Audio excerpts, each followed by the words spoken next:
விக்கிரமங்கலம் பகுதிவாழ் பொதுமக்கள் உங்கள் அனைவருக்கும் ஏன் வேண்டும் நாம் தமிழர் ஆட்சி என்ற தலைப்பில் இந்த கூட்டத்தை ஏற்பாடு செய்து நடத்தி கொண்டிருக்கும் அண்ணன்மார்கள் உங்கள் அனைவருக்கும், அனுமதி வழங்கிய காவல்துறை அதிகாரிகள் உங்கள் அனைவருக்கும் அன்பும் வணக்கமும். நாம் தமிழர் ஆட்சி எதற்காக இந்த மண்ணில்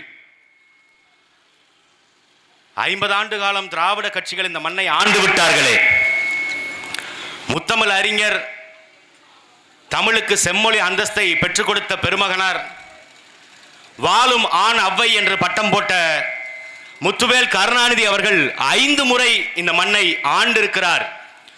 அதனால் அவர் ஆண்டவர் என்றும் அழைக்கப்படுகிறார் என்று திமுகவினுடைய உடன்பிறப்புகள் கொக்கரிக்கின்ற வேளையில், அப்படிப்பட்ட கலைஞர் கருணாநிதி ஆட்சி கொடுத்தும் இந்த மண்ணு மாறல அப்படின்னா கருணாநிதி மண்ணான ஆட்சியை கொடுத்த ஒரு மானங்கட்ட நபர் என்று இந்த மக்கள் புரிந்து கொள்ளணும்.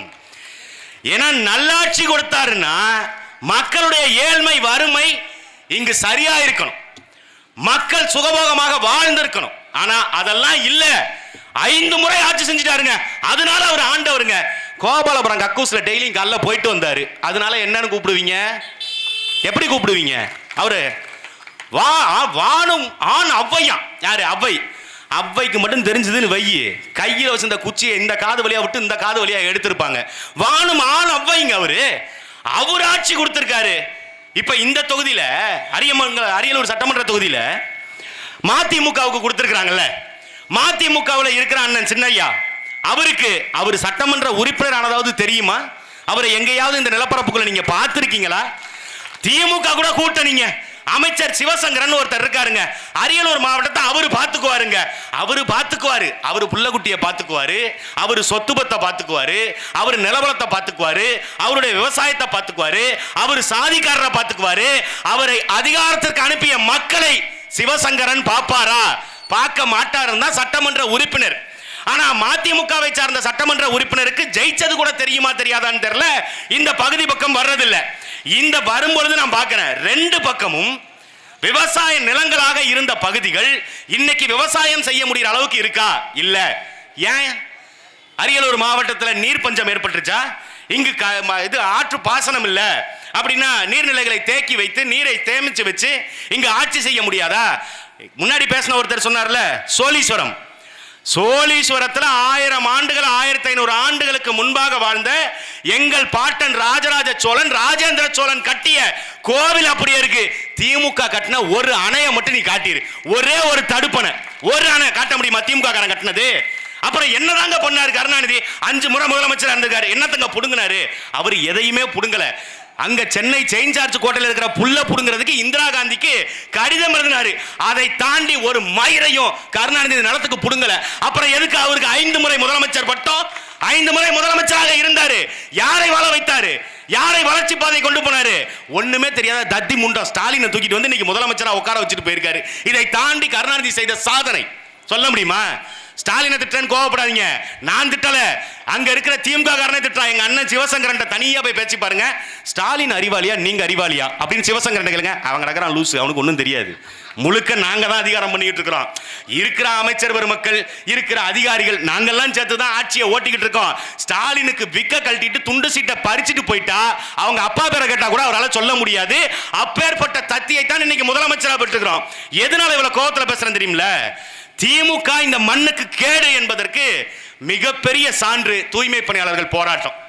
இந்த தூய்மை பணியாளர்கள் சென்னையில 13 நாட்களா போராடுறான். 13 நாட்களா போராடுற தூய்மை பணியாளரை இந்த மாநிலத்தின் முதலமைச்சர் போய் சந்திக்கல. ஆனா நீங்க பாருங்க, 2022ல இதே ஐயா ஸ்டாலின் அவர்கள் ஒரு படம் ஒன்று வெளியிடுது. என்ன வெளியிடுறாங்க அப்படின்னா, தூய்மை பணியாளரோட உட்கார்ந்து பிரியாணி சாப்பிட்டாருங்க முதலமைச்சர். தூய்மை பணியாளரோட உட்கார்ந்து பிரியாணி தின்ன தூய்மை பணியாளர் சாப்பிடுற உணவை ஒரு முறை ஸ்டாலின் சாப்பிட்டுருப்பாரா? இல்ல சாப்பிடுறதுக்கு மனம் வருமா? அவ்வளவு குப்பையை அள்ளிட்டு அந்த குப்பைக்கு நடுவில் வீட்டில இருந்து சமைச்சு கொண்டு போன அந்த உணவை தின்னுட்டு அந்த வாடையிலே கடந்து அவ்வளவு கஷ்டப்பட்டவங்கள நாயை கைது பண்றது மாதிரி, நாயை அடிச்சு விரட்டுறது மாதிரி அடிச்சு விரட்டினா ஒரு வார்த்தை கண்டிச்சதுண்டா மாநிலத்தின் முதலமைச்சர்? அதை பத்தி பேசியிருக்கிறாரா? அந்த கோபம் தான் தூய்மை பணியாளர்களுக்கு நாம் தமிழ் கட்சி ஏன் போராடணும்? நாங்கள் நாட்டை தூய்மை செய்கிறோம், அவங்க நகரத்தை தூய்மை செய்யறாங்க. அதனால தூய்மை பணியாளர் கூட நாங்கள் நிக்கிறது அறம். இப்படி திமுக பேசுமா? தூய்மை பணியாளரோட நாங்க இருக்கிறாங்க, அவங்களுக்கு நிறைய நல்லது செஞ்சிட்டோங்க. என்ன செஞ்ச? காலையில நாங்க உணவு கொடுக்க போறோம், அவங்க இறந்துட்டா 10 லட்சம் பணம் கொடுக்க போறோம். தூய்மை பணியாளர்கள் நாட்டை தூய்மை செய்யும் பொழுது அந்த தூய்மை பணியில ஈடுபட்டிருக்கும் போது செத்து போயிட்டா 10 லட்சமா? யாருக்கு? தூய்மை பணியாளர்களுக்கு. சிவகாசியில வெடிமருந்து தயாரித்து அங்க வெடிமருந்து வெடிச்சு செத்து போயிட்டாங்கன்னா அவங்களுக்கு 3 லட்சம். அதே கள்ளக்குறிச்சியில திமுகவுடைய சட்டமன்ற உறுப்பினராக இருக்கிற உதயசூரியன் என்கின்ற நபர், அவருடைய ஆளு குட்டி, அது என்ன குட்டி? கண்ணு குட்டியா. அந்த கண்ணு குட்டி பேர் வச்சிருக்க கண்ணு குட்டி எரும மாடுன்னு. பேசாம ஸ்டாலினுக்கு அப்படி ஒரு பேரை வச்சு விட்டு போயிருங்க, தத்தி மாடுன்னு. அதாவது விலங்குதான்னு பார்ப்போம். அப்படி பேர் வச்சிருக்க கண்ணு குட்டி. அவரு கள்ளச்சாராயம் காய்ச்சி அந்த கள்ளச்சாராயத்தை குடிச்சு எவனா செத்து போயிட்டான்னா 10 லட்சமா? இது எங்க போகுது இந்த நாடு? இப்படித்தானே அறிவிப்பு கொடுப்பீங்களா? கள்ளச்சாராயம் குடிச்சு செத்து போயிட்டான் அப்படின்னா அவனுக்கு 10 லட்சம், தூய்மை பணி செய்ய வந்தவனுக்கும் 10 லட்சம். இப்படி இதுக்கு பேர் அறிவிப்பு. அந்த தனியார் நிறுவனத்திட்ட போங்க, முழுக்க முழுக்க தனியாருக்கு கொண்டு போய் தாரை வார்க்கிறது. இதே ஐயா ஸ்டாலின் அவர்கள் 2024 நாடாளுமன்ற தேர்தல் அப்போ தனியார் மயத்திற்கு எல்லாத்தையும் கொண்டு போறாங்க. விமான போக்குவரத்து தனியாருக்கு போகுது, ரயில்வே தனியாருக்கு போகுது, காடுகள் தனியாருக்கு போகுது, எல்லாத்தையும் தனியாருக்கு கொடுத்துட்டா மோடிக்கு என்ன புடுங்குற வேலையா அப்படின்னு திமுக இருக்கவங்க கேள்வி கேட்டாங்க. அதைத்தான் இன்னைக்கு ஸ்டாலின்ட்டையும் திமுக கிட்டையும் நம்ம கேட்கிறோம். தூய்மை பணி, சாலையை கூட்டுகின்ற, நாட்டை கூட்டி தூய்மை பண்ணுகின்ற, குப்பை அள்ளுகின்ற, அந்த குப்பை அள்ளுகின்ற வேலையை கூட உங்களால அள்ள முடியல. நீ என்ன குப்பை வெங்காயத்திற்கு நீ அதிகாரத்தில் உட்கார்ந்துருக்க? அதையும் தனியார்ட்ட கொடுத்துட்டு எதுக்கு நீங்க நிக்கணும்? தூய்மை பணியாளர் விலையா தனியார், போக்குவரத்தா தனியார், அரசு போக்குவரத்து கழகம் நஷ்டத்துல. எங்க அண்ணன் சிவசங்கரன் வரும்போது ஒருத்தங்க சொன்னாங்க, இது சிவசங்கரனுடைய கோட்டை, பார்த்து பேசுங்க. அந்த சிவசங்கரனுடைய கோட்டையை செங்கல் செங்கலா பிரிக்கிறதுக்கு தான் நாம் தமிழர் கட்சி கூட்டமே போட்டிருக்கு. என்ன சிவசங்கரன் அவர் என்ன தேவ தூதரா? அவர் கேட்டா எங்க ஆளுங்க, உங்க ஆளுங்க தான் நல்லா புடிச்சு வச்ச பிள்ளையார் மாதிரி உட்கார்ந்துருக்காரு ஒரே இடத்துல. போக்குவரத்து துறை அமைச்சரா இருக்கிறவரு எத்தனை பேருக்கு வேலை வாங்கி கொடுத்திருக்காரு? எங்க ஆளுங்க அப்படின்னு மாறுதட்டீங்கல்ல, உங்க ஆளுங்களுக்கு அவர் ஏதாவது செஞ்சிருக்காரா? ஒன்னும் செய்யல. போக்குவரத்து துறை சமீபத்தில் பேட்டி கொடுத்திருந்தாரு. சீமான் என்னங்க அவர் ஆடு மாடுகளுக்கெல்லாம் அரசியல் பேசுறாருங்க, ஆடு மாட்டுக்கு பேசாம என்ன மாதிரி எரும மாட்டுக்கு பேசுறதா? நீ தான் எதையுமே எல்லாத்தையும் ஊத்துட்டு திரியுற. அண்ணன் சிவசங்கரன் நம்ம அண்ணன் தான், அவன் வேணும் பேசுறேன்னு நீங்க நினைக்காதீங்க. எனக்கு உரிமை இருக்கு, எங்க அண்ணன். ஆனா என்ன மெண்டல், திட்ட வேண்டிய சூழ்நிலை. பைத்தியக்காரத்தனமா போய் திமுகவில் நின்று அப்புறம் திட்டத்தானே செய்யணும். நீங்க இந்த மண்ணுக்கு அண்ணன் சிவசங்கரன் செஞ்ச ஒரு நன்மை வந்தாருங்க. அரியலூர், குன்னம், இந்த பக்கம் இருக்கிற எல்லா பகுதிகளையும் சாலைகளை போட்டு கொடுத்துட்டாருங்க. சாலை போடுவது சாலை போக்குவரத்து துறை அமைச்சருடைய வேலை. சரி, போக்குவரத்து துறை சரியான பேருந்து விட்டுருக்காங்களா? சரியான பேருந்து வசதிகள் எல்லா கிராமங்களுக்கும் சென்றடைஞ்சிருக்கா? எதுவும் கிடையாது. சரி, சிவசங்கரன் குறைந்தபட்சம் அவருடைய துறையை காப்பாத்தி இருக்கிறாரா? போக்குவரத்து துறை கிட்டத்தட்ட 80,000 கோடி நஷ்டம். அப்புறம் என்ன சிவசங்கரனுடைய கோட்டை? அதை மாறுதட்டி என்ன பண்ண போறீங்க? உன் நாட்டை, உங்கள் நாட்டு குடிமக்களை கடன்காரர்களாக மாற்றி இருக்கிறார் அமைச்சர் சிவசங்கரன். அவருடைய அமைச்சரவை திமுக, அதிமுக ஆட்சியில் இருக்கும் பொழுது பின்னாடி எம்ஜிஆர் சில இருக்குது. எம்ஜிஆர் மட்டும் உயிரோட இருந்தா எடப்பாடி பழனிசாமி வாயிலே வெட்டி இருப்பாருன்னு வைங்க, அது வேற. ராமபுரம் தோட்டத்தை கூட்டு போய் வச்சு எடப்பாடி பழனிசாமி வெளுத்துட்டு இருப்பாரு. அந்த அதிமுக ஆட்சி காலத்துல கடன் வாங்கிட்டாங்க. 7 லட்சம் கோடி கடன் வாங்கி இருக்கு அதிமுக ஆட்சி. நாங்க வந்த பிறகு அந்த கடனை எல்லாம் தீர்த்துருவோம் அப்படின்னு யாரு? ஐயா ஸ்டாலின் பேசினார். திமுக கடனை வாங்கி வைத்திருக்கிறது அதிமுக யார் கட்டுவது? என்னமோ கருணாநிதி கதை வசனம் எழுதி அந்த காசை எடுத்து போட்டு நாட்டு மக்கள் கடன் அடைக்கிற மாதிரி ஐயா ஸ்டாலின் ரொம்ப கோவப்பட்டாரு. இவர்கள் வந்த பிறகு இப்ப 4 லட்சம் கோடி கடன். எதுக்குடா வாங்குனீங்க? நாங்க தான் 1000 ரூபாய் இல்லத்தரசிகளுக்கு கொடுத்தோமே, அதுக்கு வாங்கின காசு. எது? மகளிருக்கு 1000 ரூபாய் கொடுத்த காசு இருக்குல்ல, அந்த 1000 ரூபாய்க்கு கடன் உலக வங்கியில. யாரு? நம்மள அடமானம் வச்சு, நம்மள தமிழர்களை அடமானம் வைத்து உலக வங்கியில கடன் வாங்கி அதுல நமக்கு 1000 ரூபாய் கொடுப்பாராம். அதுக்கு பேரு அவங்க அப்பன் பேரை வைப்பாராம். ஏது? கலைஞர் உரிமை தொகையா. வெங்காயம் செருப்புல அடிக்கணும்னு தோணுது இல்ல, எனக்கு காசை வாங்கி என்ன காமிச்சு கடனை வாங்கி அந்த காசை ஏன்டே கொடுத்துட்டு கொப்பனுக்கு பேரு. எதனால கலைஞர் கருணாநிதியினுடைய பேரை வைக்கலாம் அந்த திட்டத்திற்கு? ஏன் மகளிர் உரிமை தொகைன்னு வைக்கலாம்ல? முதல்ல அந்த திட்டத்தை நம்ம எதிர்க்கிறோம். முதல்ல ஆட்சிக்கு வர்றதுக்கு முன்னாடி நாங்க வந்துட்டா எல்லா மகளிருக்கும் 1000 ரூபாய் கொடுத்துருவோம். அதுக்கப்புறம் 6 மாசம் கழிச்சு தகுதி வாய்ந்த இல்லத்தரசிகளை தேர்ந்தெடுப்போம். தகுதி வாய்ந்த இல்லத்தரசிகள் நீங்க எங்கடா சொன்னீங்க? அதெல்லாம் தெரியாது. தகுதி வாய்ந்த இல்லத்தரசிகளுங்க. சரி, தகுதி வாய்ந்த இல்லத்தரசிகளுக்கு தான் கொடுப்பேன். இப்ப அறிவிப்பு கொடுத்திருக்காரு ஐயா ஸ்டாலின் அவர்கள். ஒரு மாதத்துக்கு முன்னாடி எல்லா மகளிரும் நீங்க விண்ணப்பிக்கலாம், எல்லாருக்கும் கொடுத்துருவோம். இப்ப 4 வருஷம் நீ ஆட்சியில இருந்தல்ல, இந்த 4 வருஷம் அந்த மகளிருக்கெல்லாம் பணம் போகல, அதை சேர்த்து வச்சு 5 வருஷத்துக்கும் சேர்த்து மொத்தமா ஒரு 60,000 அப்படி நீ பணத்தை கொடுத்துருவியா? மாசம் 1000 ரூபாய் கணக்கு பண்ணி 60,000 ரூபாய் ஐயா ஸ்டாலின் அவர்கள் கொடுத்துருவாரா? அது கிடையாது. புதுசா அப்ளை பண்ணா இனிமே விதவிதமா வண்டி ஓட்டுறாங்க. வாயில வளர்ந்த கழகம்ன்றது உண்மையிலுமே 100 விழுக்காடு திமுகவுக்கு பொருந்தும். முழுக்க வாய் தான். வாய் மட்டும் இல்லைன்னா பேண்ட நாய் கூட இவங்களா மோந்து கூட பார்க்காது, போட நாயன்ட்டு போயிடும். அப்படிப்பட்ட கழகம் தான் திராவிட முன்னேற்ற கழகம். சொன்ன வாக்குறுதி 100 வாக்குறுதி, 100 விழுக்காடு நாங்கள் நிறைவேற்றிட்டோம். 100 விழுக்காடு எல்லாத்தையும் சரி செஞ்சுட்டோம். தூய்மை பணியாளர்கள் எனக்கு முன்னாடி பேசினவங்க சொன்னாங்க 153வது தேர்தல் அறிக்கை. அந்த 153வது தேர்தல் அறிக்கையில திமுக என்ன தெரியுமா கொடுத்திருந்துச்சு? இந்த தூய்மை பணியாளர்கள்ல போக்குவரத்து துறையில, அரசு அலுவலகங்கள்ல, அரசு குடியிருப்புகள்ல ஏற்கனவே தற்காலிக பணியில இருக்கிற பணியாளர்களை நிரந்தர பணியாளர்களாக மாற்றுவோம். அதாவது எப்படின்னா 10 வருஷம் கவர்மெண்ட் கான்ட்ராக்டை நீ வேலை பார்த்துட்டா உன்னை நான் கவர்மெண்ட் எம்ப்ளாயியா மாத்திடுறேன், அரசாங்க ஊழியரா மாத்திடுறேன். இதுதான் 153. 285ல தெளிவா கொடுத்திருக்கான். தூய்மை பணியாளர்கள் நகராட்சியில, பேரூராட்சிகள்ல, மாநகராட்சிகள்ல ஒப்பந்த அடிப்படையில் 10 ஆண்டுகள் வேலை செய்யக்கூடிய தூய்மை பணியாளர்களுக்கு நிரந்தர பணியை அரசு கொடுக்கும். அதுக்கு நாங்க வழிவகை செய்வோம். 2 பாயிண்ட் அவுட்டா? இவங்க கொடுத்தது மொத்தம் 535 தேர்தல் வாக்குறுதி. அதுல 2 போயிருச்சா? மகளிர் உரிமை தொகை எல்லாருக்கும் கொடுப்போம். 4 வருஷம் கழிச்சு இன்னும் யாருக்கும் போய் சேரல. 70 விழுக்காட்டு மக்களுக்கு மகளிருக்கு தகுதி இல்லைன்னு நீக்கிட்டான். அந்த வாக்குறுதி போலியா? நாங்க ஆட்சிக்கு வந்துட்டா பொருளாதாரத்தை நாங்கள் மேம்படுத்திடுவோம். வெளிநாடுகளில் இருந்து ஆண்டொன்றுக்கு 10,000 கோடி முதலீடுகளை ஈர்ப்போம்னா இங்க இருந்து போனார் ஐயா ஸ்டாலின் குடும்பத்தோட. இன்ப சுற்றுலா எங்க? துபாய்க்கு போனார். 6,000 கோடி அந்நிய நாடுகள்ல இருந்து முதலீடு. புர்ஜ் கலீஃபால உட்கார்ந்து இருந்தாரு. புர்ஜ் கலீஃபால தமிழர்களுடைய பெருமையை பறைசாற்றிய முதல்வர்னு இங்க நிறைய பேர் யூடியூப்ல தம்ப்நெயில் போட்டு சம்பாதிச்சதை தவிர 6,000 கோடி இங்க வந்திருக்கா முதலீடு. இதுவரை முதலீடு வரல. அப்ப முதலீட்டுக்கு சொன்ன வாக்குறுதி அதுவும் அவுட். நாங்க வந்துட்டா மின் கட்டணத்தை எப்படி 2 மாசத்துக்கு ஒரு தடவை மின்சார கட்டணம் கட்டுறதுனால மின்சார கட்டண உயர்வு வந்துருது. அதனால மாசம் மாசம் கணக்கெடுத்து மாசம் மாசம் நீங்க மின் கட்டணத்தை செலுத்தலாம். இது திமுகவுடைய தேர்தல் அறிக்கையில இருக்கு. இந்த பாயிண்டும் வரல. இதுவரை மின்சார கட்டணத்தை மாதம் மாதம் கணக்கெடல. நாங்க ஆட்சிக்கு வந்துட்டா குடிநீர் வரியை உயர்த்த மாட்டோம். யாரு? திமுகவுடைய தேர்தல் அறிக்கை. குடிநீர் வரியை உயர்த்திட்டான். நாங்க ஆட்சிக்கு வந்தா இங்க நில வரியை உயர்த்த மாட்டோம், சொத்து வரியை உயர்த்த மாட்டோம் அப்படின்னு தேர்தல் அறிக்கை. ஆனா சொத்து வரியை உயர்த்திட்டான். நாங்க வந்துட்டா வணிக வரியை உயர்த்த மாட்டோம். ஆனா வந்துட்டா என்னதுண்ணே? எதுக்கு? இல்ல என்னமோ சொன்னாரு அவரு. வண்டி ஏதோ சொன்னாரு. டிரைவருக்கா? CL driver. அவங்களே சொல்றாங்கல்ல தேர்தல் வாக்குறுதி திமுக சரி பண்ண லட்சணத்தை பத்தியல்ல. மக்களே சொல்றாங்க எப்பா இந்த பாயிண்ட விட்டுட்டா பாப்புன்னு.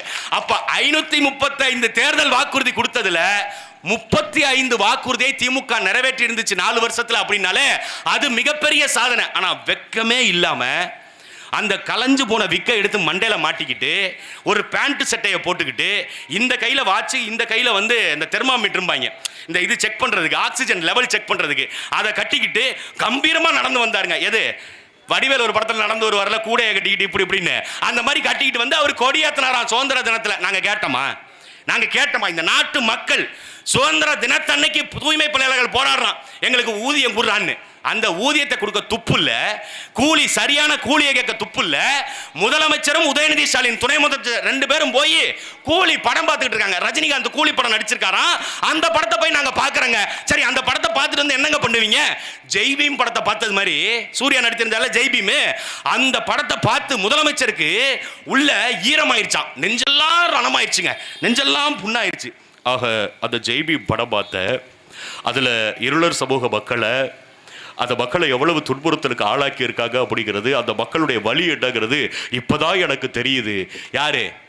வாழும் ஆண் அவ்வை இருந்தார்ல, ஆண் அவ்வை, அந்த அவ்வை பெத்து போட்ட கொவ்வை இவரு 50 வருஷம் அதிகாரத்துல இருந்து 5 முறை இவங்க அப்பா முதலமைச்சரா இருக்கும் போதுல இருந்து பிறக்கும் போதே தொப்புள் கொடிக்கு பதிலா திமுக கொடியோட பிறந்த இந்த குடும்பம் சொல்லுது 50 வருஷம் கழிச்சு இப்பதான் இருளர் சமூக மக்கள் கஷ்டப்படுறாங்கன்னு தெரியுதான். இருளர் சமூக மக்களுடைய கஷ்டமே இப்பதான் உனக்கு தெரியுதுன்னா, இங்க இருக்கிற வன்னியர், இங்க இருக்கிற படையாச்சி, இங்க இருக்கிற பிள்ளை, இங்க இருக்கிற முதலி, இங்க இருக்கிற செட்டி, இங்க இருக்கிற கவுண்டர், இங்க இருக்கிற கோனார், இங்க இருக்கிற பல்லரு பறையர், நாங்க படுற கஷ்டம்லாம் உங்களுக்கு எப்பங்கயா தெரிய வரும்? அது யாருக்கும் தெரியாது.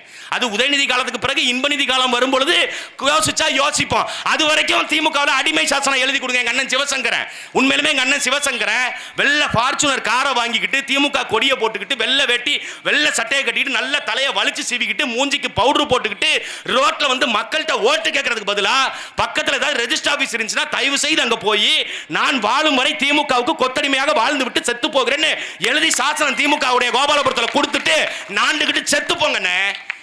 இந்த மக்கள் எவ்வளவு வேதனைப்படுறான். 3 தொழிற்சாலைங்க, சிமெண்ட் தொழிற்சாலை, 3 தொழிற்சாலை. இந்த மக்களுக்கு வேலை வாய்ப்பு அங்க இருக்கா? டால்மியா இருக்குது, இங்க வரும்போது அல்ட்ராடெக் இருக்குது, அரியலூர் மாவட்டத்துக்குள்ள ஒன்று இருக்குது.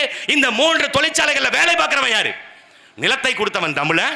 இங்க இருக்கிற நிலத்துல இருந்து நீ கனிமத்தை எடுத்துக்கன்னு சொன்னது நம்ம. அந்த கனிமத்தை எடுத்துட்டு நமக்கு வேலை வாய்ப்பு கொடுக்கல. நெய்வேலி பழுப்பு நிலக்கரி நம்மளுடைய நிலப்பகுதி. ஜம்புலிங்க முதலியார் நம்மாளு, நம்ம தமிழ. அவன் பார்த்து காமராஜர் ஆட்சி காலத்தில் இங்க ஏதோ கருப்பா இருக்குது, தயவு செய்து என்னன்னு பாருங்க, ஆய்வுக்கு அனுப்புறாங்க. ஆய்வுக்கு அனுப்பி முடிவு வருது, அது வந்து நிலக்கரிங்க, உலகத்திலேயே நல்ல செல்வம் கொட்டி கொடுக்கின்ற ஒரு கனிம வளம் அப்படின்னு சொல்றான். அப்படின்னா அது நாட்டுக்கு பயன்படுத்தும் அப்படின்னு 1000 ஏக்கருக்கு மேல நம்ம பாட்டன் ஜம்புலிங்க முதலியார் கொடுத்தது.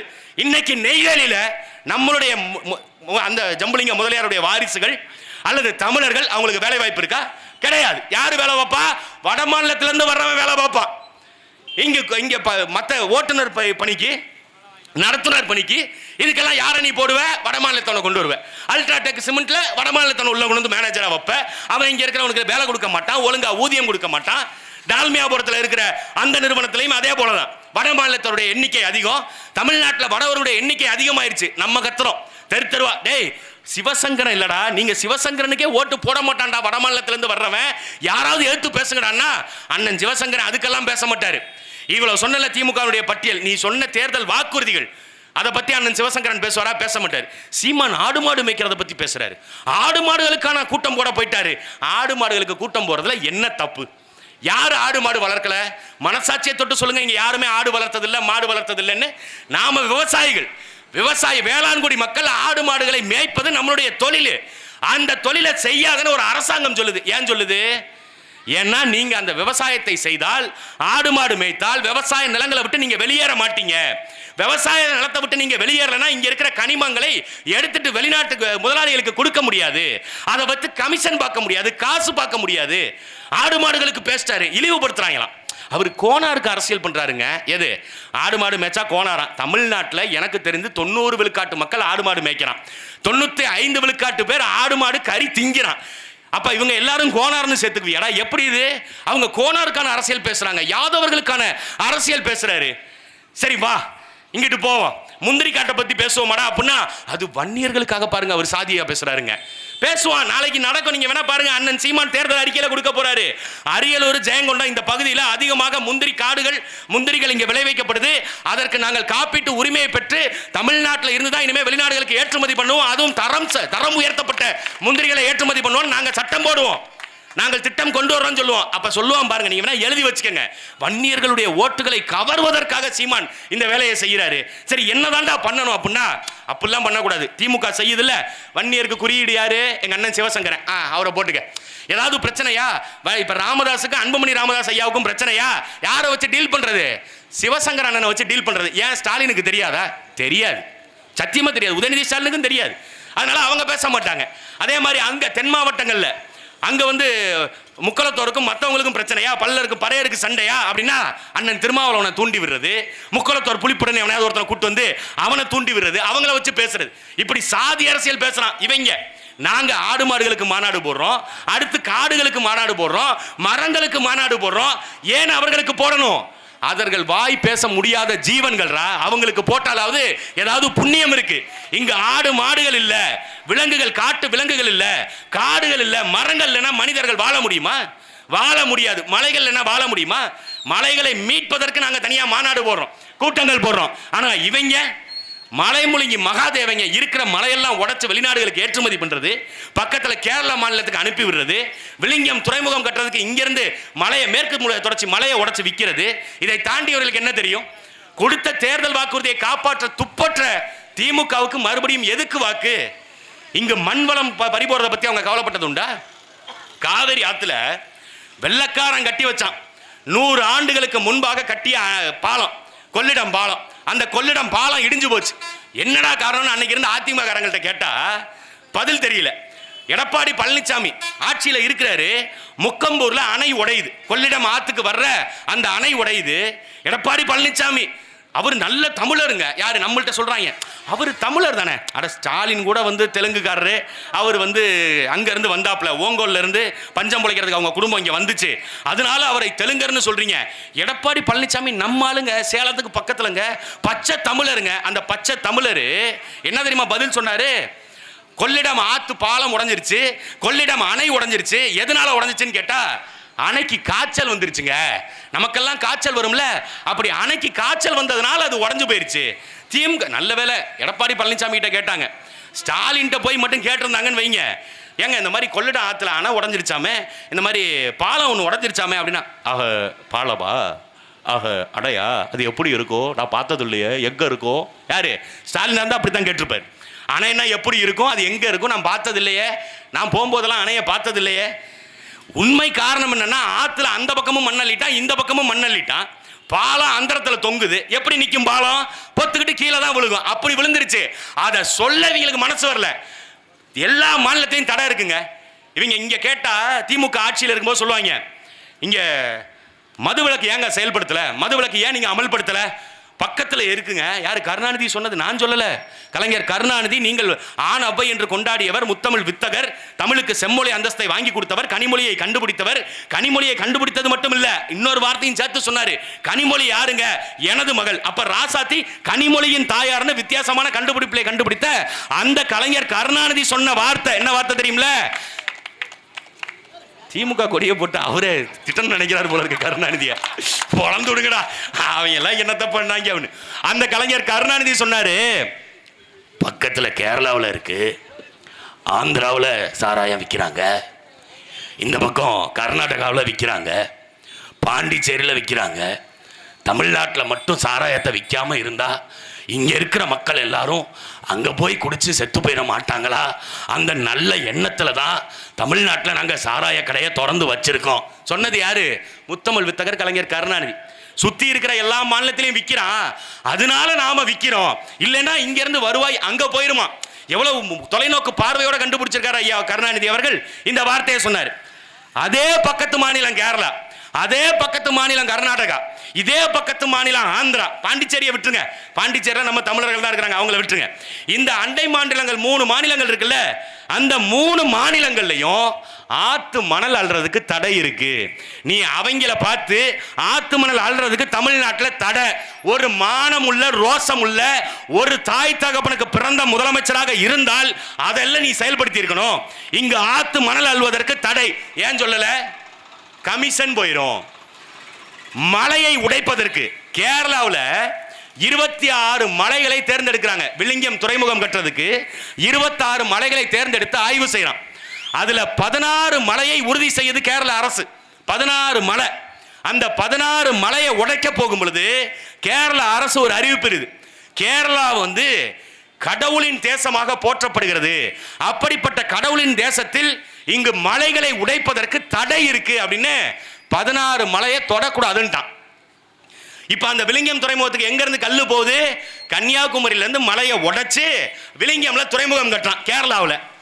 அவனை பார்த்து மாநிலத்தின் முதலமைச்சர் ஐயா மு க ஸ்டாலின் அவர்கள், கேரளாவில் மலை உடைப்பதற்கு தடை இருக்கு, அது மாதிரி தமிழ்நாட்டில் மலையை உடைக்கிறதுக்கு நாங்களும் தடை விதிக்கிறோம் அப்படின்னு சொல்லி இருந்தாருன்னா நானே திமுக கூட தான் நின்றுப்பேன்.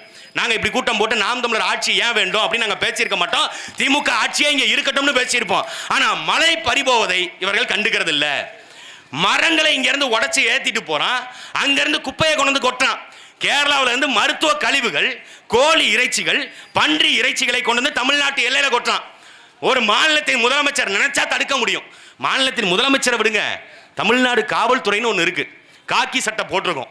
நல்ல பேட்ச் வச்சிருப்பாங்க. இங்க அரியலூர் மாவட்டத்தில் இருக்கிற காக்கி சட்டைகளை சொல்லல, ஒருவேளை நீங்க திமுக ஊப்பியா இருந்தா உங்களுக்கும் அது பொருந்தும்னு வச்சுக்கோங்களேன். நீங்க காவல்துறை ஒன்று இருக்கு, அவங்களுக்கு தெரியாம ஒரு வாகனம் எல்லைக்குள்ள வரவும் முடியாது, எல்லையை விட்டு வெளில போகவும் முடியாது. அப்படி அவன் தெரியாம வந்து கொட்டிட்டு போறான் அப்படின்னா எல்லையில இருக்க காவலர்கள் முட்டைக்கு மயிறு புடுங்கிட்டு உட்காந்துருந்தாங்களா? இந்த கேள்வியை தானே நாம கேட்போம். இப்ப நம்ம வீட்டில் களவு போகுது, நம்ம வீட்டு வாசல்ல ஒரு காவலரை போட்டு வச்சிருக்கோம். இப்ப இந்த திருச்சி பஸ் ஸ்டாண்ட்ல வாசல்ல போட்டு வச்சிருக்காங்க அவங்க 2 காவலர். ஒருத்தர் கையை இப்படி தூக்கிட்டு நிப்பாரு, இன்னொருத்தர் தடியை இப்படி பிடிச்சிக்கிட்டு இப்படி நிப்பாரு. 2 காவலர்கள், வாயில் காவலர்கள். இந்த நம்ம கோயில் எல்லாம் பார்த்துருப்பீங்கல்ல, உள்ள வந்து கருவறையில சாமி இருக்கும், வெளியில 2 பக்கமும் பூதம் மாதிரி இப்படி இந்த கையை தூக்கிட்டு இப்படி நிக்கும்ல, அந்த மாதிரி நான் பஸ் ஸ்டாண்ட்ல பார்த்தேன். எங்க திருச்சி பஸ் ஸ்டாண்ட்ல அது யாரோட சிலைன்னு எனக்கு தெரியல, நல்ல மஞ்சள் பெயிண்ட் அடிச்சு வச்சிருந்தாங்க, கண்ணாடி போட்டுருந்துச்சு, இந்த இப்படி நின்னுச்சு, இப்படியே நின்னுச்சு. அது யாருன்னு நான் சொல்ல விரும்பல. அங்க அந்த மாதிரி வாயில் காவலர் இருக்காங்கன்னு வைங்க. அந்த வாயில் காவலரை தாண்டி நம்ம வீட்டுக்குள்ள வந்து அரிசி பருப்பை திருடிட்டு போயிட்டான்னா நம்ம வாயில் காவலருடைய வாயில மிதிப்பமா மாட்டோமா? அப்ப கேரள எல்லையில இருக்கிற காவல்துறை அவங்களுக்கு தெரியாம உள்ள வந்துட்டான்னா நீ எதுக்கு காவல்துறையில இருக்கிற? தெரிஞ்சு உள்ள வந்து கொட்டானா ஏன் நீ உள்ள விடுற? அவனுடைய குப்பையை கொண்டு வந்து தமிழ்நாட்டில் கொட்டான், இந்தியாவினுடைய குப்பையாக தமிழ்நாட்டை மாத்திக்கிட்டு இருக்கான். இதெல்லாம் எதிர்த்து கேள்வி கேளுங்க அப்படின்னா அதெல்லாம் பேச மாட்டாரு. இன்னைக்கு ஆரம்பிச்சிட்டாங்க. எது ஐயா ஸ்டாலின், நீங்க வேணா எழுதி வச்சுக்கோங்க, நாளைக்கு காலையில சரியா 11 மணிக்கு ஐயா ஸ்டாலின் அவர்கள் பத்திரிகையாளர் சந்திப்பு நடத்துவாரு. பத்திரிகையாளர் சந்திப்புல சொல்லுவாரு, ஆக சீட்டி பாக்குறீங்களா, லோட்டி பார்க்குறீங்களா, இல்லை பிதுக்கி பார்க்குறீங்களா, பெரிய சபை வீட்டுக்கு ரைடு விட்டா நாங்கள் பயந்துருவோமா, இதெல்லாம் பார்த்து நாங்கள் இந்த சலசலப்புக்கெல்லாம் அஞ்ச மாட்டோம், நாங்கள்லாம் பணம் காட்டு நரி தெரியும்ல, திமுக என்ன சாதாரண கட்சியா, 10 பேர் வாயிலேயே மிதிச்சு 10 பேர் வயிற்று அறுத்து பல பேருடைய தாலியை அறுத்து கிட்னி திருடி கஷ்டப்பட்டு ஆட்சிக்கு வந்த கழகம் திராவிட முன்னேற்ற கழகம். ஆக அந்த கழகத்தில் பெரிய சபைங்கிற எங்களை வயதான முதியவர் வீட்டுக்கு ஐடி ரைடு விடுறீங்களா, அமலாக்கத்தோட ரைடு விடுறீங்களா? நாளை காலையில் அவர் பேசுறாரு இல்லையான்னு மட்டும் பாருங்க. அமலாக்கத்தோட ரைடு இன்னைக்கு பெரியசாமி வீட்டுக்கு, இதுக்கு முன்னாடி செந்தில் பாலாஜி வீட்டுக்கு, அந்த லிஸ்ட்ல இருக்கிறாரு. ஜெகத் ரட்சகன் வீட்டுக்கு ஏற்கனவே போனாங்க. இந்த மாதிரி பல பேர் ஊழல் பட்டியல். இதுல இவங்க சொல்லுவாங்க அம்மையார் ஜெயலலிதாவை ஏவன் குற்றவாளிங்க, ஏவன் குற்றவாளி அம்மையார் ஜெயலலிதா. அதை வந்து யாரு மாறுதட்டி சொல்லுவாங்க திமுக காரங்க, ஏவன் குற்றவாளி, அவருக்கு போய் நீங்க வக்காலத்து வாங்குறீங்க. அவங்க ஏவன் குற்றவாளியாக இருக்கட்டும், வருமானத்துக்கு அதிகமா சொத்து சேர்த்தாங்க, மாட்டிக்கிட்டாங்க. ஆனா நீங்க மட்டும் எப்படா திருடிட்டு மாட்டாமலே இருக்கீங்க? அந்த ரகசியத்தை தான் சொல்லி தொலைங்க அதிமுக காரங்கள்ட்ட. அதிமுக காரங்களுக்கு திமுக காரங்க மேல இருக்க கோவம் என்ன தெரியுமில்ல, நம்ம எது பண்ணாலும் மாட்டிக்கிறோம், சுலபமா மாட்டிக்குவாங்க. நீங்க பாருங்க, மதுரையில இந்த தெர்மோகோல் விட போனார்ல நம்ம ஐயா செல்லூர் ராஜு, தாமஸ் ஆல்வா எடிசனுக்கு அப்புறமேட்டு அருமையான கண்டுபிடிப்புகளை கண்டுபிடித்த அண்ணன் செல்லூர் ராஜு அவர்கள். எனக்கு அது கூட பிரச்சனை இல்லை, செல்லூர் ராஜுக்கு தெரியாது தெர்மோகோல் போட்டா காத்துல பறந்துருங்கிறது செல்லூர் ராஜுக்கு தெரியாது. சரி விடுங்க, அவர் கூமுட்டையாவே இருக்கட்டும்.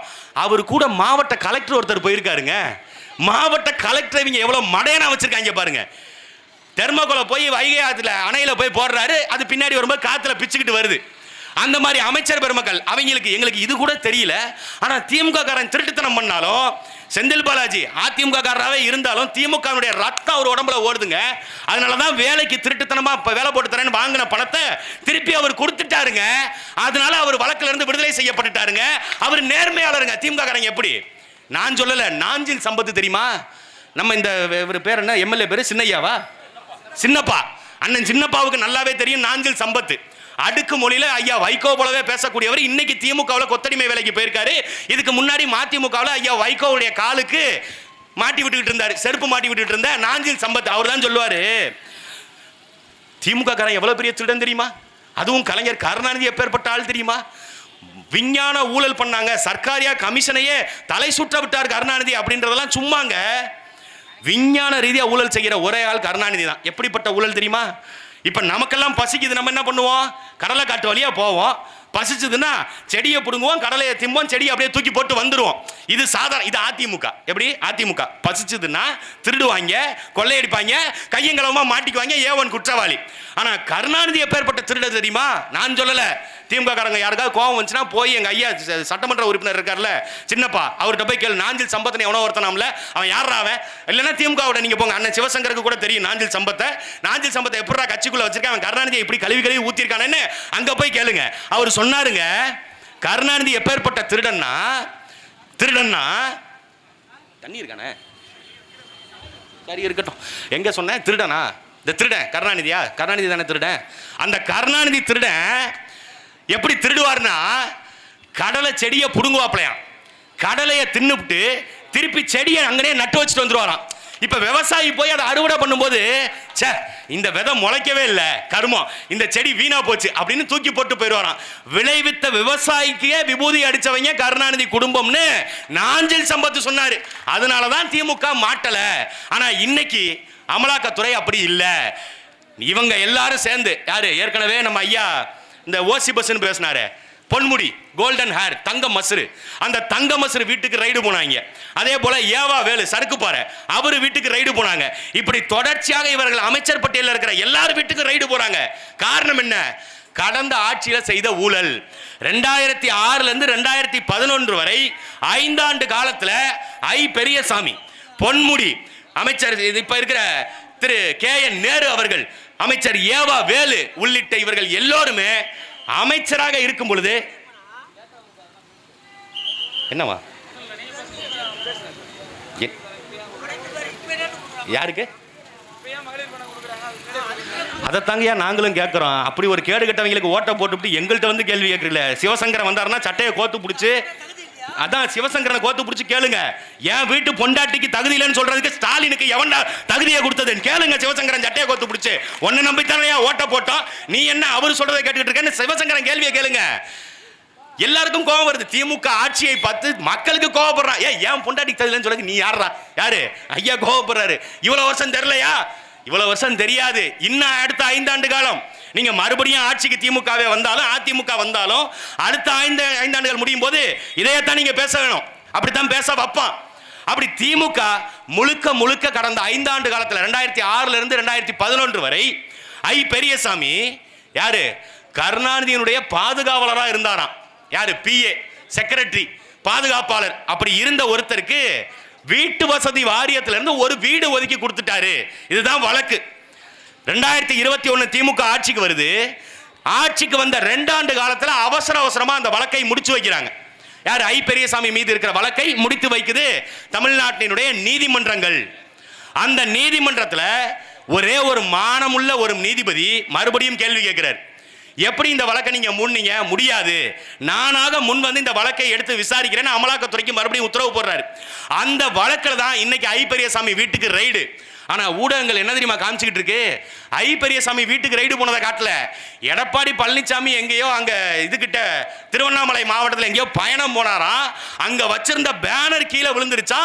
எடப்பாடி பழனிசாமி நூலிலையில உயிர் தப்பிட்டாரு. எவ்வளவு அக்கறை பத்தியா சன் நியூஸுக்கு எடப்பாடி பழனிசாமி மேல.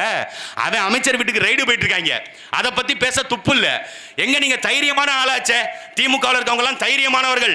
சாதாரணமா ஒருத்தர் 2 பேரை வீழ்த்திட்டு திமுக ஆட்சிக்கு வரல. ஐயா TR பாலு இருக்காருல, அவருடைய மகன் TRP ராஜா சொன்னாரு, திமுக காரனா சாதாரணமா நினைச்சிட்டியா? யாரோ 10 பேர் அடிச்சவங்கலாம் இல்ல, நாங்க அடிச்ச 10 பேருமே ரவுடி தான் அப்படின்னு பேசினார்ல திமுரா. இன்னைக்கு பேச அமலாக்கத்துறை ரைடு. அது என்ன ஐ பெரியசாமி, அவர் பாவம் வயசானவர், அவர் வீட்டுக்கு என்ன போற? தில்ல இருந்தா மன்னார்குடிக்கு வாழ அப்படின்னு நீ கூப்பிட்டு பாரு. TRP ராஜா கூப்பிடுவாரா? என் வீட்டுக்கு வா, என் வீட்டுல வந்து ரைடு விடு. எங்க அப்பன் TR பாலு, அவர் மத்திய அமைச்சராக 2 முறை அதிகாரத்தில் இருந்திருக்காரு, அவர் வீட்டுக்கு ரைடு விட்டு பாரு. இல்ல நாங்க நடத்துற மன்னார்குடியில் ஒரு சாராய ஆலை, அந்த சாராய ஆலையில IT ரைடு, அமலாக்கத்துறை ரைடு விட்டு பாரு அப்படின்னு தைரியமா பேசுவாரா? பேச மாட்டாங்க. இங்க பிஜேபியை எதிர்ப்பது போல திமுக பேசும்.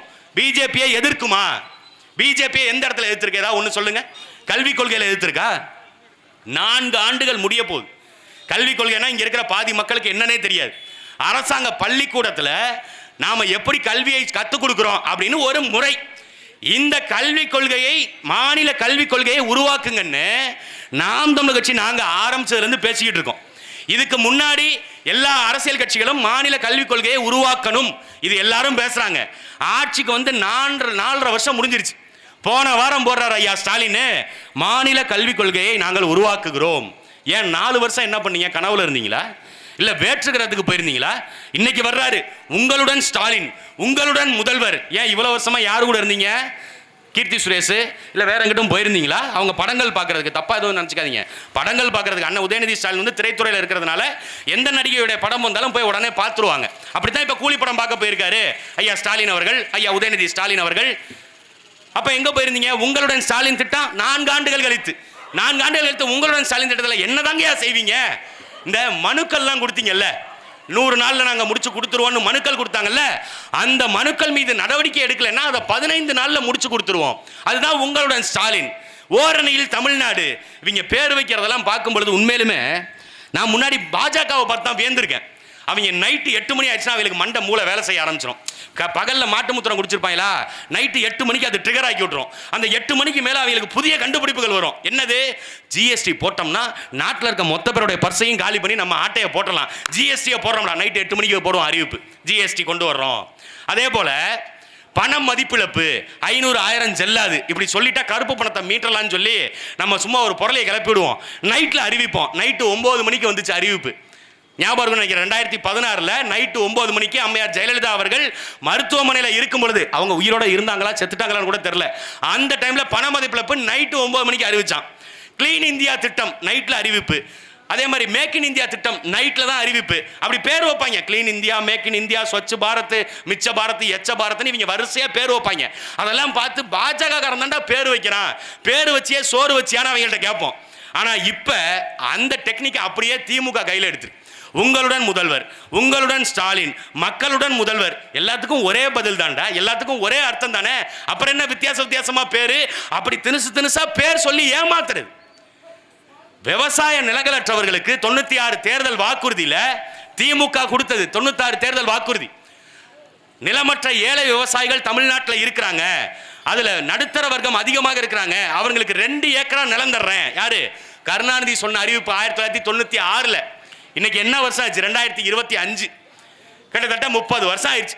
30 வருஷமா 2 ஏக்கரா நிலம் யாருக்காவது கொடுத்துருக்கான்? கொடுக்கல. அப்புறம் எதுக்கு திமுக ஓட்டு? நாம் தமிழ் கட்சி நாங்க வர்றோம். இருக்கிற நிலங்கள் ஆக்கிரமிப்புகள் இருக்குல்ல, எல்லாத்தையும் அகற்றுறோம். அங்கிருந்து எவன்லாம் இந்த திமுக காரன், எவன்லாம் இந்த அதிமுக காரன் பார்த்து பிளாட்டு போட்டு அவன் இடத்த ஆட்டையை போட்டு நில அபகரிப்பு பண்ணி வச்சிருக்கான்ல, எல்லா நிலத்தையும் மீட்கிறோம். இடமற்ற ஏழை விவசாயிகளுக்கு விவசாயம் பண்றதுக்கு அந்த இடத்தை நாங்களே தார வந்து கொடுத்துறோம். நீங்களே வச்சுக்கோங்க, விவசாயம் பண்ணுங்க, விளைய வைக்கிறத அரசாங்கத்திட்ட கொடுங்க. அரசாங்கம் விவசாயம் பண்ணணும்னு சொன்னா முடியாது. ஆடு மாடு மேய்க்கிறது அரசாங்க பணி, முடியாது. இவங்க கிண்டல் பண்றது. ஆடு மாடு மேய்க்கிறது அரசாங்க பணின்னு கொடுத்துட்டா அரியலூர் மாவட்டத்தில் ஒட்டுமொத்தமாக ஆடு மாடு மேய்க்கிறோட எண்ணிக்கை அதிகபட்சம் 2 லட்சம் இருக்குமா, இல்ல ஒரு 3 லட்சம் இருக்குமா? ஆடு மாடு மேய்க்கிறோம் 3 லட்சம் பேர். அந்த 3 லட்சம் பேருக்கும் அரசாங்க வேலை. அரசாங்கமே ஆடு மாடுகளை பராமரிப்பதற்கு அவங்களுக்கு தீவனம் கொடுக்கும், அவங்களுக்கு பயிர் விளை வச்சு கொடுக்கும். அந்த ஆடு மாடுகளை கவனிக்கிறதுக்கு அரசாங்கமே முழு பொறுப்பு. அந்த ஆடு மாடு வளர்ந்துச்சுன்னா அதை எடுத்து விற்கிறது அரசாங்கத்தினுடைய பொறுப்பு. ஒரு ஆடு குறைஞ்சது 15,000 20,000 ரூபாய்க்கு விலை போகுது ஒரு ஆடு. ஆனா நமக்கு ஓட்டுக்கு எவ்வளவு கொடுக்குறான்? 500. 5 வருஷத்துக்கு அவன் 500 ரூபா கொடுக்குறான். நம்மளும் திமுக இந்த தடவை வந்துருச்சு, சூரியன் வந்துருச்சுன்னா, சூரியன் கட்சி வந்துருச்சுன்னா நமக்கு நிறைய செஞ்சிருவாங்க, சூரியனுக்கு ஓட்ட போடுவோம். இல்ல எலக்கட்சி வந்துருச்சுன்னா, எலக்கட்சி ஜெயிச்சு எடப்பாடி பழனிசாமி முதலமைச்சர் ஆயிட்டாருன்னா அவர் 2000 ரூபா தரேன்னு சொல்லியிருக்காரு, ஆனா அவருக்கு ஓட்ட போடுவோம். 2 பேரும் ஓட்ட போட்டுட்டு அமைதியா வீட்டில் உட்காந்துருப்பீங்க. அவங்க கெண்டக்காலோட வெட்டி எடுத்துட்டு போயிட்டே இருப்பாங்க. அப்படித்தானே செஞ்சாங்க. கடந்த தேர்தல் பிரச்சாரத்தில் 2021 தேர்தல் பிரச்சாரத்தில் நாங்கள் தலையால அடிச்சுக்கிட்டோம், திமுகவுக்கு ஓட்டு போடாதீங்க, அவங்க 10 ஆண்டுகளா பசியில் இருக்கான், பிரியாணி பொட்டத்தை பசியில் இருக்கவன்ட்ட கொடுத்தா எப்படி சுக்குநூறா பிரிச்சு மேய்வானோ அப்படி தமிழ்நாட்டை கூறு போட்டு வித்துருவான், உன் கெண்டக்கால வெட்டிடுவான்னு சொன்னோம். யாரும் நம்பல. நீங்க திமுகவை நம்பி ஓட்டு போட்டீங்க. கெண்டக்கால விட்டுட்டு மேல 2 அடி மேல இங்க அறுத்து இப்ப கிட்னியை திருடிக்கிட்டு இருக்கான். யாரு? மணச்சநல்லூருடைய சட்டமன்ற உறுப்பினர் அண்ணன் கதிரவன்.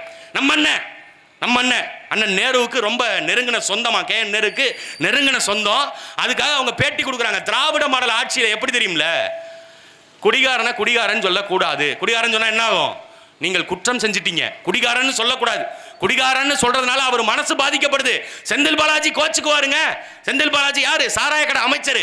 சாராயத்தை டாஸ்மார்க்ல விற்கிற ஒரே துறை அமைச்சர் திரு செந்தில் பாலாஜி. அவர் எவ்வளவு பெரிய நல்லவர் தெரியுமா? நிறைய பேர் செந்தில் பாலாஜியை விமர்சிக்கிறீங்க, நான் உண்மையிலுமே வன்மையா கண்டிக்கிறேன். அவர் என்ன பண்ணாரு? அரசாங்கத்துக்கு வருவாய் ஈட்டி கொடுக்குறாருங்க. வருஷத்துக்கு 45,000 கோடி. யாரு கொடுப்பா? வெளிநாட்டு முதலீடுகள் இங்க வருது இல்ல, 6,000 கோடிக்கு. ஸ்டாலினை விட தலை சிறந்த சிந்தனையாளர் யாருன்னா நம்ம ஐயா செந்தில் பாலாஜி தான். அப்பேற்பட்ட சிந்தனையாளர் 6,000 கோடிக்கு இங்கிருந்து முக்கிக்கிட்டு போய் துபாயில புர்ஜ் கலிஃபால படத்தை போட்டு ஓட்டி அங்கிருந்து 6,000 கோடி முதலீட்டை யாரு? ஐயா ஸ்டாலின் ஈர்த்துட்டு வர்றாரு. இந்த பக்கம் போறாங்க, அமெரிக்காவுக்கு போறேன், ரஷ்யாவுக்கு பயணம் போறேன் அப்படின்னு டிஆர்பி ராஜா. இங்க இருக்கிற அமைச்சர் பெருமக்கள் அரசு காசுல போய் அங்கிருந்து 3,000 கோடி 4,000 கோடி முதலீடு எங்க இருந்து? வெளிநாட்டுல இருந்து இங்க. இப்ப சமீபத்தில் தூத்துக்குடியில வின்ஷீல்டுன்னு ஒரு நிறுவனம், கார் தயாரிக்கிற நிறுவனம், 1,500 கோடி முதலீடுங்க. 1500 கோடி ரூபா முதலீடு சொல்லி எப்ப 4 வருஷம் கழிச்சு இப்பதான் கம்பெனியை திறந்திருக்கான். இப்படி நீங்க எல்லாத்தையும் கணக்கு பண்ணா கூட 20,000 கோடி தாண்டாது. வெளிநாட்டில இருந்து தமிழ்நாட்டுக்கு வருமானம் வர்றதுக்கு 20,000 கோடியை தாண்டாது. 4 ஆண்டுகள் கஷ்டப்பட்டிருக்காங்க. ஆனால் செந்தில் பாலாஜி பாருங்க, ஒரே ஒரு அமைச்சர் இந்த நாட்டு மக்கள்கிட்ட இருந்து யாரை வந்து நம்ம ஏழைன்னு சொல்றோமோ, யாரை கஷ்டப்படுறவங்கன்னு சொல்றோமோ, யாரை விளிம்பு நிலை மக்கள்னு சொல்றோமோ, அந்த மக்கள்கிட்ட இருந்து ஆண்டு ஒன்றுக்கு அரசாங்கத்துக்கு 45,000 கோடியை வசூல் பண்ணி கொடுக்கிறாருங்க செந்தில் பாலாஜி. எப்பேற்பட்ட அமைச்சர்! சாராய கடையில இருந்து நம்ம கொண்டு போய் காசை சம்பாரிச்சு காலையில இருந்து வெயில்ல கஷ்டப்பட்டு நாத்து நட்டு நடவு பார்த்து களை புடுங்கி அங்கே கரை போட்டு விவசாயம் பண்ணி வேளாண்மை பண்ணி ஒரு நாளைக்கு 350-400 ரூபா சம்பளத்தை வாங்கி அதுல 150 ரூபாயை கொண்டு போய் டாஸ்மார்க்ல கொடுப்போமா, அதுல கூட 10 ரூபா அந்த நாய் கடையில காசு கொடுக்குறவன், இந்த சாராயத்தை விற்கிறவன் 10 ரூபா கூட காசு கேட்பானா, அதையும் கொடுத்து நம்ம குடலையும் காலி பண்ணி இந்த அரசாங்கத்தை வாழ வைக்கிறோம். நம்மளை பார்த்து குடிகாரன்னு சொல்றான் அப்படின்னு யாரோ ஒருத்தர் போய் முத்துசாமின்னு ஒருத்தட்ட சொல்லிட்டாரு போல இருக்கு. முத்துசாமிங்கிறவர் யாருன்னா செந்தில் பாலாஜி ஜெயிலில் கைது இருந்தார்ல, பிரெட் அல்வாவா முந்திரி அல்வா பைனாப்பிள் அல்வா, அந்த பைனாப்பிள் அல்வா புழல் சிறையில் தின்னுட்டு இருக்கும் பொழுது ஒரு 2 மாசத்துக்காக நியமிக்கப்பட்டவர் தான் முத்துசாமிங்கிறவர், சாராய கடை அமைச்சர். அவர்கிட்ட போய் சொல்லிட்டாங்க. அவர் கோவப்பட்டார். நாட்டுக்காக உழைக்கின்ற குடிகாரர்களை பார்த்து குடிகாரன் எப்படி சொல்லலாம்? இனிமே அவர்களுக்கு பேரை மாத்திரம் மது பிரியர்கள். எப்படி பேரை மாத்துறாங்களாம்? மது பிரியர்கள்னு பேரை மாத்திட்டா அவங்க வந்து சாஃப்ட் ஆயிருவாங்க, அவங்க வந்து வருவாயை இன்னும் தமிழ்நாடு அரசாங்கத்துக்கு ஈட்டி கொடுப்பாங்க, அதனால அவர்களை மது பிரியர்கள்னு அழைங்க. சரி, அந்த திருட்டு பையன் சொல்றமே, திருட்டுன்னு சொல்லாதீங்க, அதெல்லாம் திருட்டு கிடையாது. இந்த கோவில் நகையெல்லாம் திருடிட்டு போயிட்டாங்க, அந்த கோவிலில் இருக்க சிலைகளை திருடிட்டாங்க, சிலை குறைப்பாளர்னு சொல்லுங்க, திருட்டு பையன் சொல்லாதீங்க. அது அசிங்கமா இருக்குல்ல திருட்டு பையன். தமிழர்கள் எவ்வளவு மாண்பு மிக்கவர்கள், திருட்டு பையன் சொல்லி அவங்களை அசிங்கப்படுத்துறதா? தமிழர்கள் அடுத்தவர்கள் மனது புண்படாம பேசணும். அதனால நகை இடை குறைப்பாட்டாளர்கள் மதிப்பீட்டாளர்கள் அப்படி பேர் வைங்க. அப்படி இப்போ வச்சிருக்கான். எங்க கிட்னியை திருடிட்டாருங்க கதிரவன். அது கிட்னி திருட்டு இல்ல, கிட்னி முறைகேடு. இந்த திருட்டுக்கும் முறைகேடுக்கும் என்ன வித்தியாசமா இருக்கு எனக்கு தெரியல. அமைச்சர் மா சுப்பிரமணியனோ இல்ல ஸ்டாலினோ யாராவது ஒருத்தர் விளக்கம் மட்டும் சொல்லுங்க. இல்ல திமுகவில் இங்க ஒன்றிய செயலாளர் இருக்கிற நம்ம அண்ணங்க யாராவது ஒருத்தர் திருட்டுனா என்ன, முறைகேடுனா என்ன, இது ரெண்டுத்துக்கும் வித்தியாசத்தை மட்டும் எங்களுக்கு சொல்லிருங்க. எங்களுக்கு தெரியல. எங்களை பொறுத்த வரைக்கும் ஆத்து மணலை திருடுறானா அவன் திருட்டு பையன் திமுக காரன் அப்படிதான் சொல்லுவோம். மலையை திருடுறானா அவன் திருட்டு பையன் அவன் திமுக காரன். இங்க இருக்கிற இயற்கை வளங்களை திருடுறானா அவன் திருட்டு பையன் அவன் திமுக காரன். நகையை திருடுறானா அவன் நகையை திருடுறான் அவன் திருட்டு பையன் அவன் திமுக காரன். இப்படிதான் எங்களுக்கு சொல்லி பழக்கம். அப்ப இந்த திருட்டுன்னா என்ன, முறைகேடுன்னா என்ன நமக்கு தெரியணும்ல. முறைகேடு பண்ணிட்டாராங்க. அதுல அவரு முந்தா நாள் பேட்டி கொடுக்குறாரு. யாரு? கதிரவன் எம்எல்ஏ. எங்க அப்பா வச்சிருக்க காரோட விலை தெரியுமா? உங்க அப்பா கார் வச்சிருக்கிறது இருக்கட்டும், உங்க அப்பா கார் எப்படி வாங்கினாருன்னு நாங்க சொல்லட்டுமா? சொன்னா நல்லா இருக்குமா? எப்படி நீங்க இங்க வந்து பெரம்பலூர் மாவட்டத்துக்கு பஞ்சம்பளைக்க வந்தீங்க? பஞ்சம்பளைக்க வந்த இடத்துல எப்படி நீங்க கல்லூரி கட்டினீங்க? கல்லூரி கட்டுறதுக்கு எவங்கால போய் விழுந்தீங்க? ஆர் ராசானி இதே அரியலூர் பெரம்பலூர் மாவட்டத்தில் நாடாளுமன்றத்தில் நின்று ஜெயிச்சு போன எங்க அண்ணன் ஆர் ராசா கூட்டிட்டு போய் கருணாநிதி கிட்ட விடல. கருணாநிதி காலில் விழுகலன்னா இந்த தனலட்சுமி ஸ்ரீனிவாசன்கிற கல்லூரி எப்படி வந்திருக்கும்? உங்க அப்பனுக்கு கார் எப்படி வந்திருக்கும்? கடைசியில் பெரம்பலூர் பஸ் ஸ்டாண்ட்ல சைக்கிள் கான்ட்ராக்ட் எடுத்துட்டு நீ எப்படி உட்கார்ந்து இருந்திருப்ப? இதெல்லாம் நாங்க பேசினா நல்லா இருக்குமா? எகத்தாலம் பாருங்க. நாட்டு மக்களுடைய கிட்னியை திருடி முறைகேடு செஞ்சுட்டு எங்க அப்பா வச்சிருக்க காரோட மதிப்பு 150 கோடி வருங்க. அந்த காரை நான் எப்ப சம்பாரிச்சு வாங்குறது? அப்ப அரசியலுக்கு வந்தா சம்பாதிக்கலான்னு வர்றீங்க, அப்படித்தானே? திமுக காரங்க அரசியலுக்கு வர்றது, அண்ணன் கதிரவன் மணச்சநல்லூர் எம்எல்ஏ அரசியலுக்கு வர்றது சம்பாதிக்கிறதுக்கு. அதுக்கா இல்ல மருத்துவமனை கட்டுறது சம்பாதிக்கிறதுக்கு. மருத்துவமனை கட்டுறதுக்கு சம்பாதிக்கிறதுக்குன்னா அரசினுடைய வேலை என்ன? ஸ்டாலினுடைய வேலை என்ன? உதயநிதி ஸ்டாலினுடைய வேலை என்ன? மா சுப்பிரமணியத்துடைய வேலை என்ன? மருத்துவமனையை தரம் உயர்த்த துப்பு இல்ல. தனியார் மருத்துவமனைகள், தனலட்சுமி ஸ்ரீனிவாசன் பொறியியல் கல்லூரி, மருத்துவ கல்லூரி, மருத்துவமனை எல்லாத்தையும் தனியார் தான் செய்யணும்னா கருணாநிதி என்னங்க பண்ணிட்டு இருந்தாரு? தயாலம்மா கூட டூயட் பாடிட்டு இருந்தாரா? எங்க போனார் அவரு? 5 முறை ஆட்சியில் இருந்தார்ல. அவர் ஆட்சியில் இருக்கும் பொழுது தானே இவ்வளவு மருத்துவமனைகள், தனியார் மருத்துவமனைகள் வந்துச்சு. அரசு மருத்துவமனையை இது போன்ற தரம் உயர்த்தாமல் அவர் என்ன பண்ணிட்டு இருந்தாரு? இந்த கேள்வியை கேட்டால் திமுக காரனுக்கு பொத்துக்கிட்டு வந்துடும். நீ இந்த குடும்பத்தெல்லாம் இழுக்காத, தயாளம்மாலாம் இழுக்காத. ஏன்னா அவங்களுக்கு தெரியும் அடுத்து தயாளம்மாட்ட ஆரம்பிச்சு திருப்பி அங்கிட்டு ராசாதி கிட்ட போயிடுவோம்னு அவங்களுக்கு நல்லாவே தெரியும். அதனால அவங்களுக்கு பதட்டமாகும். நீ எப்படி பேசலாம்? நாங்க பேசலங்க. கனிமொழி உங்களுடைய மகளே இல்லைன்னு நீதிமன்றத்தில் வழக்கு தொடுத்தது ஐயா கருணாநிதி. ஆனா இன்னைக்கு கனிமொழி தான் அவருடைய அரசியல் வாரிசுன்னு நீங்க தான் கொண்டாடுறீங்க. இரட்டை நிலைப்பாடு. திமுகவுக்கு எப்பவுமே 2 நாக்கு இருக்கும். அப்படித்தான் பிஜேபியை எதிர்க்கிற நாக்கு ஒன்று, பிஜேபியை ஆதரிக்கிற நாக்கு ஒன்று. கல்விக் கொள்கையில இன்னைக்கு மத்திய அரசு கொண்டு வந்திருக்கிற எல்லா கல்விக் கொள்கையும் இங்க கொண்டு வரான். அவன் எல்லாத்தையும் தனியாருக்கு கொடுக்குறான், இவங்களும் தனியாருக்கு கொடுக்குறாங்க. போக்குவரத்து துறை தனியார் மயமாகிட்டு இருக்கு. அண்ணன் சிவசங்கரனுக்கு நல்லாவே தெரியும். இன்னைக்கு இந்த 4 நாட்கள் லீவு விடுமுறை, இங்க சென்னையில வேலை பார்க்குற எத்தனையோ இளைஞர்கள் இருக்கிறாங்க. இந்த மாவட்டத்தில், அரியலூர் மாவட்டத்தில் இங்க பஞ்சம் பிழைக்க முடியாம, இங்க வாழ்றதுக்கு வழி இல்லாம சென்னையில போயாவது காலத்தை ஓட்டிடுவோம், தான் குடும்பத்தை காப்பாற்றிடுவோம் வேலை செய்ய போனவன் இருக்கான்.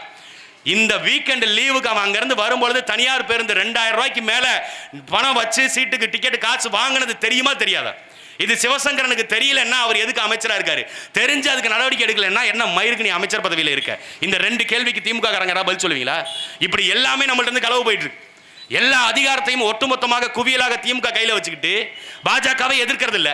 இந்த பக்கம் அதிமுக அது ஒண்ணு கிளம்பிருச்சு, நாங்க தமிழகத்தை மீட்க போறோம். யார்கிட்ட மீட்பீங்க? யார்கிட்ட மீட்பீங்க? கல்வியை அடமானத்தை வச்சுட்டு இங்க இருக்கிற வேலை விஏஓ வேலைங்க, விஏஓ வேலைக்கு தமிழ்நாடுல இல்லாதவர்கள் கூட விண்ணப்பிக்கலாங்கிற சட்டத்தை உருவாக்குனது யாரு? அதிமுக தானே.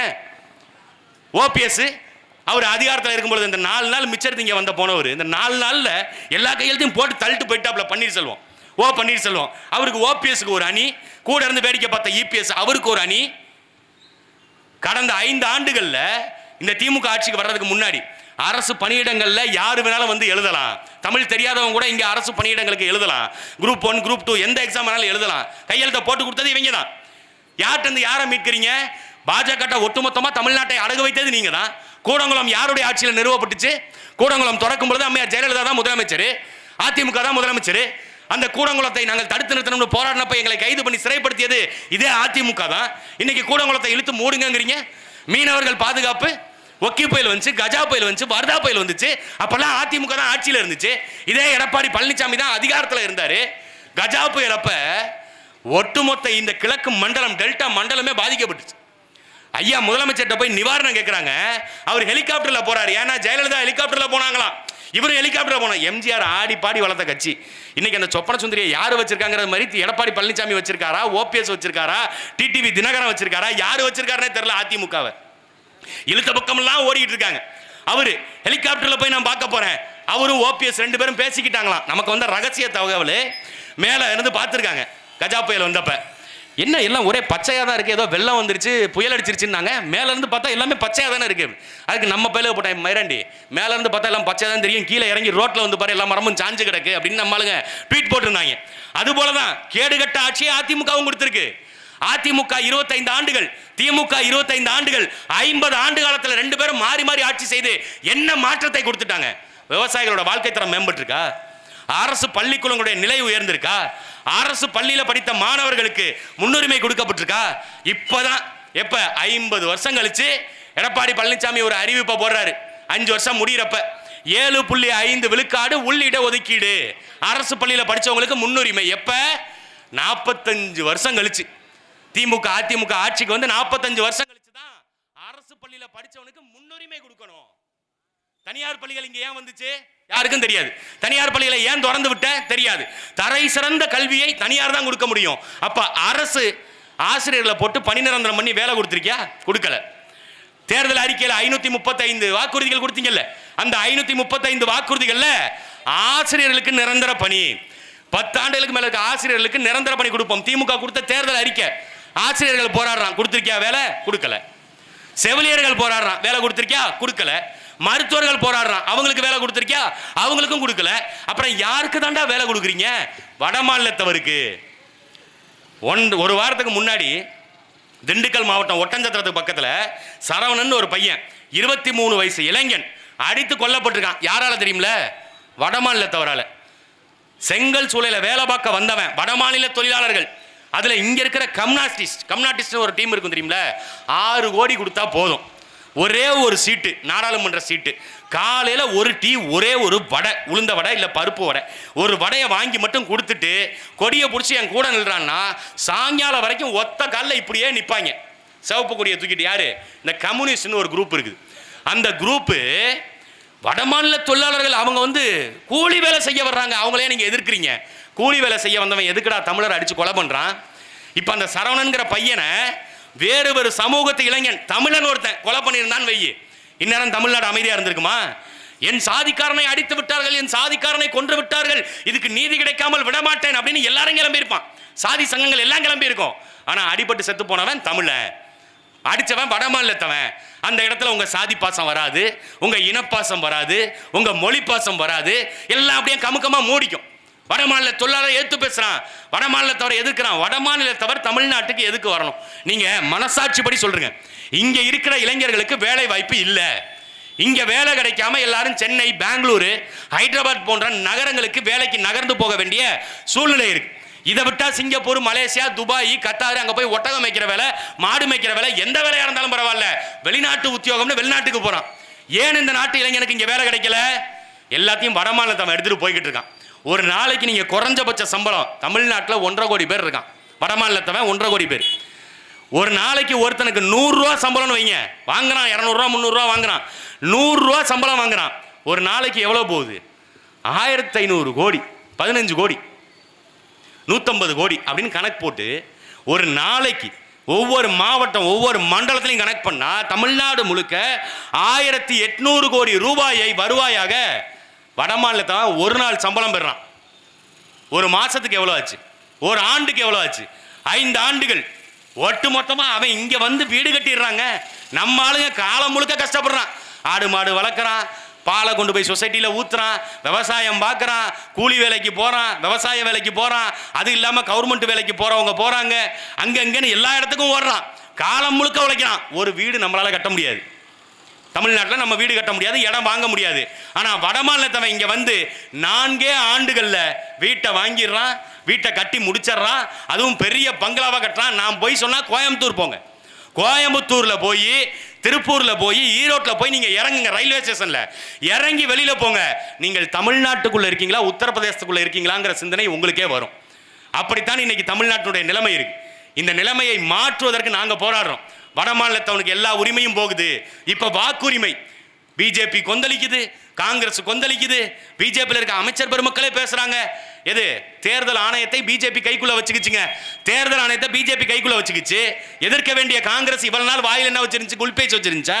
இதை கண்டுபிடிக்காம இத்தனை ஆண்டுகள் சுதந்திரம் பெற்றதுல இருந்து காங்கிரஸ் இந்தியாவில் இருக்குதுங்க. எதுக்கு இருக்கீங்க? 75 ஆண்டுகளமா நீங்க ஆட்சி அதிகாரத்தில் இருந்து எதிர்கட்சியாக இருந்து என்னதான் சாதிச்சீங்க? ஒன்னும் செய்யல.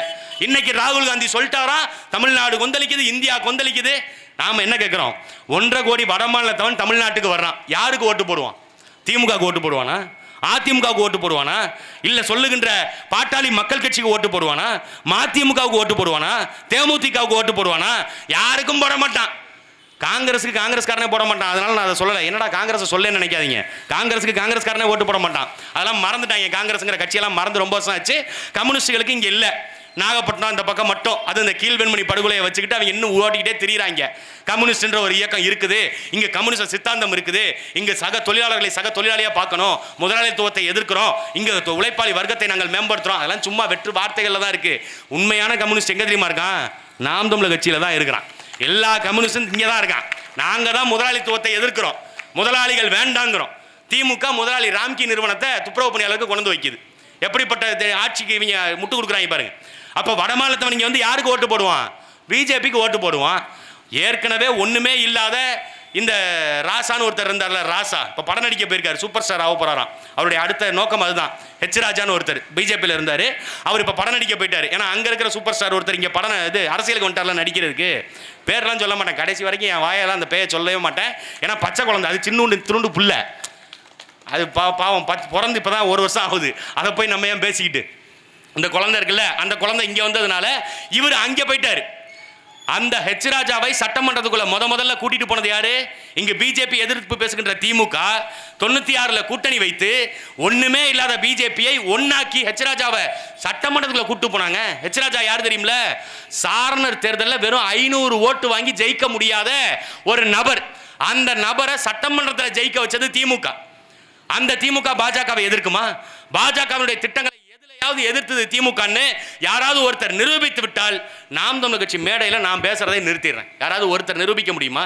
திமுக இந்த இடத்துல பிஜேபி எதிர்த்திருக்குன்னு எதிர்க்கிற மாதிரி நடிப்பான், ஆனா பின்னாடி அமல்படுத்துவான்.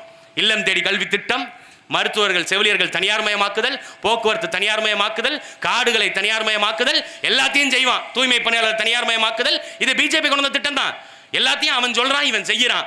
அப்படி இவர்களை நம்பி மறுபடியும் வாக்களிக்காதீங்க. இது எல்லாத்துல இருந்தும் மாறணும். திமுக தேர்தல் அறிக்கை கொடுத்துட்டு படுத்துரும். ஸ்டாலின் தேர்தல் அறிக்கையை கொடுத்துட்டு படுத்துருவாரு. உதயநிதி ஸ்டாலின் நீங்க போய் கேட்டீங்கன்னா, நான் படிக்காதனால தான் இங்கே வந்தேன். அவரே பேட்டியில் சொல்றாரு, நான் படிக்கல, எங்க மாமா படிச்சாரு, அவர் டாக்டர் ஆயிட்டாரு, பெரிய மனுஷன் ஆயிட்டாரு, நான் படிக்கல, அதனால துணை முதலமைச்சர் ஆயிட்டேன். அப்ப படிக்கலன்னா அரசியலுக்கு வந்துடலாம். அப்படி இருக்கிற நிலைமையை மாற்றுவதற்கு படித்த பிள்ளைகள் களத்தில் நாங்கள் நிற்கிறோம். இந்த தொகுதியில் அண்ணன் சீமான் அவர்கள் யாரை வேட்பாளராக நிறுத்தினாலும் களத்தில் நிறுத்தவங்க படித்தவர்கள், பண்பாளர்கள், இந்த மண் மீதும் மக்கள் மீதும் சிந்தனை கொண்ட சிந்தனையாளராகத்தான் இருப்பாங்க.